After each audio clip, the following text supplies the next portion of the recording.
Okay. Been dealing with some severe accuracy problems with this rifle. So I'm hoping that it's just a case of the gas block bouncing on the forend. So I'm going to go to a different style forend.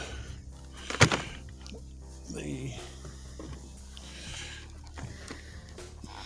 Hogue forend, which is shorter and it's also larger in diameter. So I'm going to swap that out now. And most of this is going to be done with just photographs because I'll be working in a pretty cramped area. Where my vice block is, I have a lot of stuff that I'm going to have to work around, so having to deal with the camera on top of that isn't going to help. So anyways, let's see if this makes any improvements.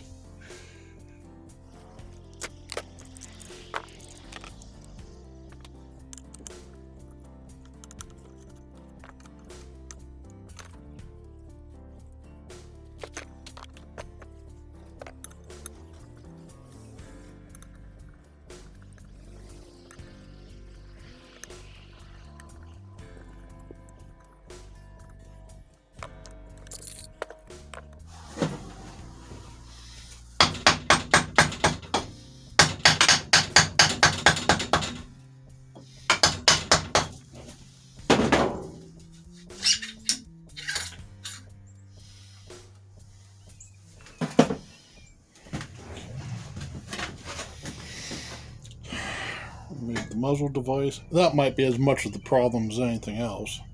Gas tube. Gas tube appears to be in pretty good shape still. No damage. So let me set these back over there. The Hogue forend is a two-piece affair. It comes assembled. You disassemble it. Also comes with a tool. It's a two-piece tool, but and then instructions. So what I'm going to do is go in there and start on this. First thing I'm going to do is just put on there and make sure it fits, which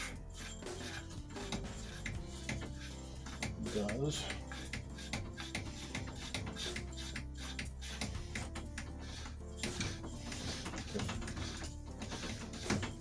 Not even put much torque on, just hand tight, hand off. That way any burrs, any grime on the threads get worked out.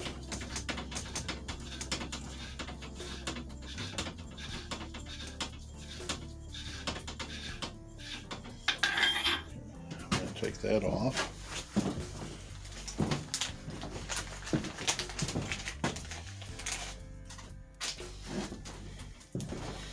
Take a little dab of grease. Anise. It's supposed to be mil-spec gun rated super duper grease. And anise. I'm certain that stuff you buy at the car dealership wouldn't, or the auto repair place wouldn't do the job right. That's why you have to pay for the high dollar stuff. Please note large amounts of sarcasm.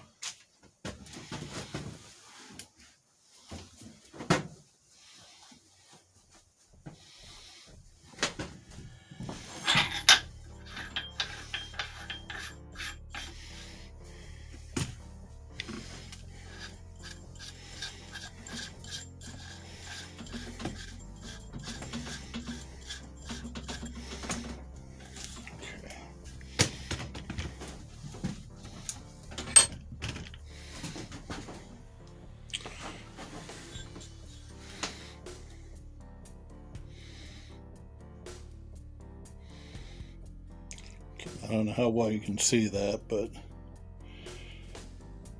the hole for the gas tube.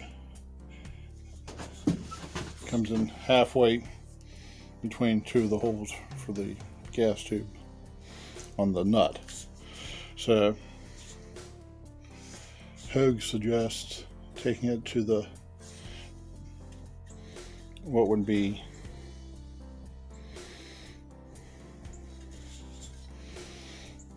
since it's in the middle, they suggest you take it to not the full circle but the next circle over that. It should give you the proper amount of torque. So let me get that torqued in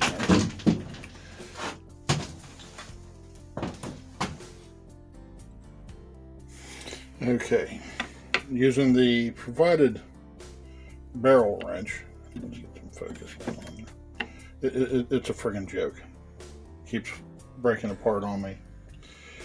Can't get enough torque on it to rotate it, so I'm going to wind up using some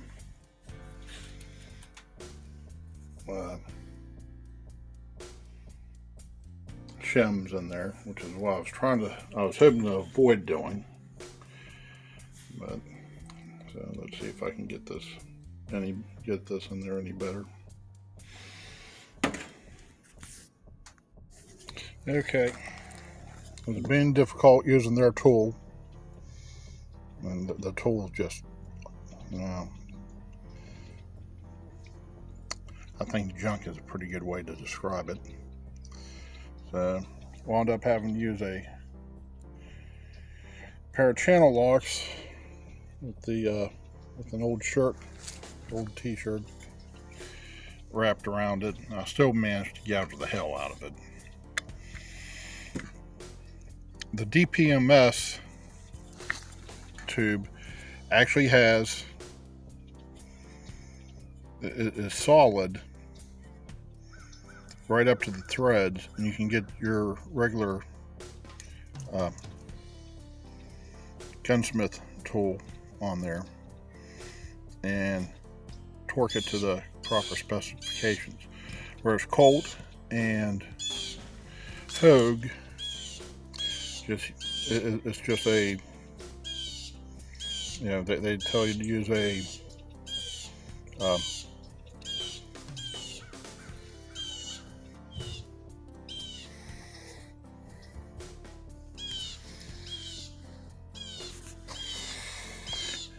anyways, if you can find a DPMS free float tube, it'll be a lot easier to use. You can use a regular armorer's wrench using the 3 studs, whereas if you have a Colt free float tube or the Hogue, they just tell you to use a barrel strap or use the tool that they include. Well, Colt didn't even include the tool, and the tool's just about worthless, so you're gonna wind up hurting yourself using that damn thing. Anyways, so just get this thing bolted back together, and hopefully it'll run tomorrow.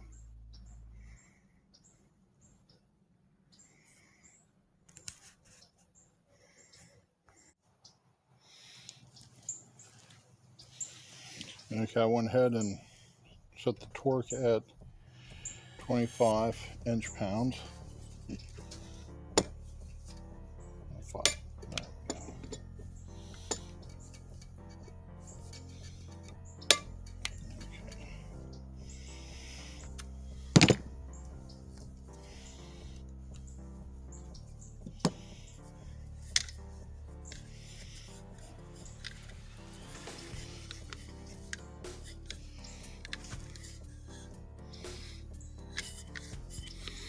That's disappointing having to do it like that.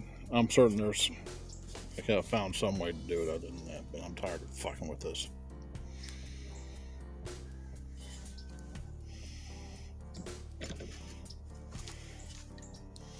Yeah, because see, if this rifle doesn't improve, then I'm just going to strip the whole damn thing, part it out, and just, I don't know. I'll figure something out.